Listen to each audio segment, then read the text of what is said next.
Bakunzi ba Judgment Turufu Victory, nongeye kubasuhuza. Ndanezerewe ku bwanyu, ubuntu n'amahoro bituruka ku mwami bikomeze kubana namwe.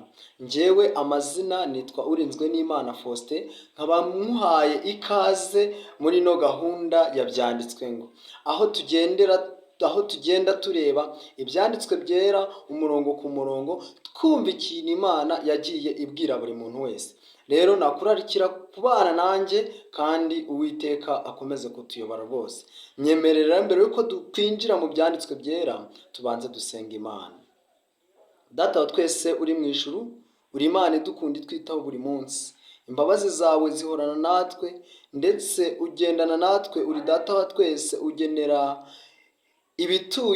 abatuye isi bose ibibakwiriye. Reka tugushimire ko ibinyabuzima byose uhaza kwifuza kwabyo. Turakwihaye rero kugira ngo ukomeze kutubera byose ndetse ukomeze kutuyoboresha ineza yawe, mu izina rya Yesu, amen. Rero bakunzi ba Judgment Turufu Victory, nejejwe no kugira ngo tuganire ibyanditswe byera. Imana yararemye, ariko mu kurema kwayo irema umuntu kugira ngo ategeke isi, ategeke iby'Imana yari imaze kurema. Rero muri makeya twahereye mu gitabo cy'Itangiriro, tugenda dusoma no mu butumwa bwiza. Mu gitabo cy'Itangiriro rero twarebye umuntu bita Yeredi ko yari amaze kurama imyaka 962. Uyu munsi rero tugiye kuri Henoki. Ese Henoki yabayeho ate? Uyu ni umwana Yeredi yari amaze kubyara. Rero reka tujye mu gitabo cy'Itangiriro, igice ni icya 5, aho tugiye kureba mu gice cya 5 tugasoma ku murongo wa 23. Igice cya 5 turi kureba ibisekuru, cyangwa turi kureba abana ba Adamu uburyo bagiye bakurikirana, ndetse tuzagenda turushaho rwose gusobanukirwa. Itangira igice cya 5 ku murongo waho wa 21. Henoki yamaze imyaka 65 avutse, abyara Metusela. Amaze kubyara Metusela, Henoki agendana n'Imana imyaka 300, ayibyaramo abahungu n'abakobwa. Iminsi yose Henoki yaramye ni imyaka 365. Kandi Henoki yagendanaga n'Imana ntiyaboneka kuko Imana yamwimuye.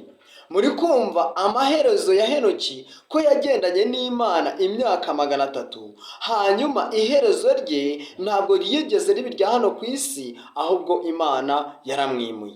Hanyuma reka tujye mu butumwa bwiza muri Matayo, igice ni icya 5, niho tugeze nk'uko nabibasezeraniye. Matayo igice cya 5, aho Yesu akomeje gusobanura itegeko ngo ntukice. Twabonye neza yuko Yesu yababwiye yuko umuntu nutukana ngo wagicucuwe nawe akwiriye rwose kujya muri Gehinomu. Hanyuma Yesu yakomeje avuga ngo iki ku murongo wa 23, yaravuze ngo nuko nujyana ituro ryawe ku gicaniro ukahibukira mwene so ko afite icyo mupfa, usige ituro ryawe imbere y'igicaniro, ubanze ugende wikiranwe na mwene so, uhereko ugaruke uture ituro ryawe. Yesu arimo arongera atanga umurongo mwiza wo kwihana. Aravuze ngo nujyana ituro ryawe, hanyuma ukibuka ko mwene so mufite icyo mupfa, uture ituro ryawe, usiga ituro ryawe imbere y'igicaniro, cyangwa uture ituro ryawe imbere y'uko bamaze kwikirana na mwene so. Yesu arimo aravuga yuko amaturo ni meza, ntacyo atwaye, ariko gutura ufitanye ikibazo na mwene so, Yesu arimo avuga yuko ibyo bintu nta kintu bimaze. Ahubwo ikiranwe na mwene so, numara kwikirana na mwene so, hanyuma ugende uture ituro ryawe. None se muvandimwe, imibereho yawe uko ubanye na bene so, ese imibereho yawe iyo utuye ituro, ese uritura nta kibazo ufite aho waba usengera hose? Turimo turagenda tureba ibyanditswe byera umurongo ku murongo, aho Imana izagenda ivugana natwe. Rero muvandimwe, Yesu arimo arakomeza asobanura itegeko rye ntukice. Twahereye hejuru aho yabibukije ababwira yuko ngo mwumvise ko abakera babwiwe ko umuntu niyica mwene se cyangwa undi muntu akwiriye kujyanwa mu bacamanza, ariko Yesu yarababwiye yuko umuntu numutuka ukamutuka ngo ukwiriye kujyanwa mu bacamanza ndetse ukajya no muri Gehinomu. Ariko Yesu arakomeje avuga ngo nujya no gutura ituro ukibuka ko mwene so mufitanye ikibazo, urambike ituro ryawe ku gicaniro, hanyuma numara kurirambikayo ugende wikiranure na mwene so, ugaruke uture ituro ryawe. Muvandimwe, niba hari ikibazo ufitanye na mwene so, banza ugikemure. Kandi si mwene so gusa, kubera ko twese inkomoko yacu ni kuri Adamu. Nubwo hari ababyeyi bicamo, ariko twese twaremewe muri Adamu, niyo mpamvu turiho. Uwiteka kugire neza kandi aguhe umugisha mu izina rya Yesu, amen. Dusenge Imana. Data wa twese uri mu ijuru, uri Imana idukunda itwitaho, turagushimye. Tugushimiye yuko wongeye kwerekana uburyo dukwiye kubana hagati yacu.